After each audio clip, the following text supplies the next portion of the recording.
21শে জুলাই শহীদ দিবস উপলক্ষে প্রস্তুতি সভার ডাক দিল মালদা জেলা যুব তৃণমূল কংগ্রেস। বুধবার দুপুরে জেলার বিভিন্ন ব্লক থেকে তৃণমূল কর্মীরা ব্যানার ফেস্টুন হাতে মিছিল করে মালদা কলেজ অডিটোরিয়ামে দুর্গা কিঙ্কর সদনে জমায়েত হন।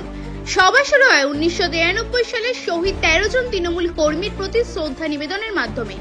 এরপর শুরু হয় 21শে জুলাইয়ের প্রস্তুতি সভা।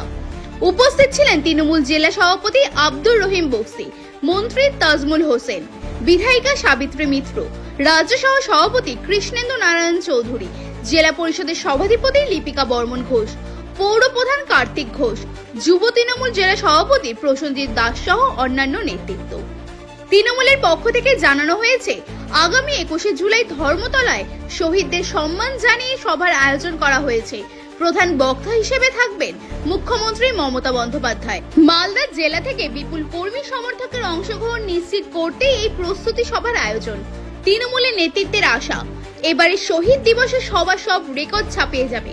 মালদা থেকে হরেন চৌধুরীর রিপোর্ট, বাংলার কথা।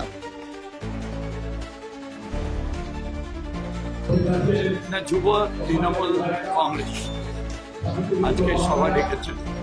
আর 1993 সালে যখন এই ঘটনাটা ঘটে, তখন মমতাজি যুব কংগ্রেসের প্রেসিডেন্ট ছিলেন, আমি জেলার ছিলাম।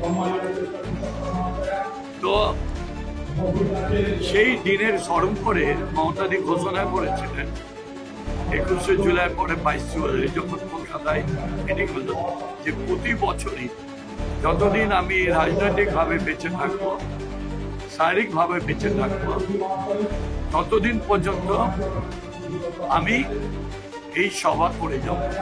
তারই আজকে প্রস্তুতি সভা যুবক দেখেছেন।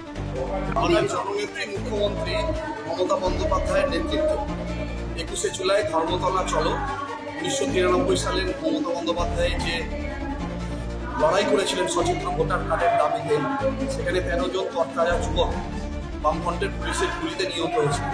তাদের প্রতি শ্রদ্ধা জানাতে মমতা বন্দ্যোপাধ্যায় প্রতি বছরই ধর্মতলা 21শে জুলাই সমাবেশ করে। আজকে সেই সমাবেশের প্রস্তুতি সভা মালদা জেলা তৃণমূল যুব কংগ্রেসের উদ্যোগে হচ্ছে মালদা কলেজ অডিটোরিয়ামে।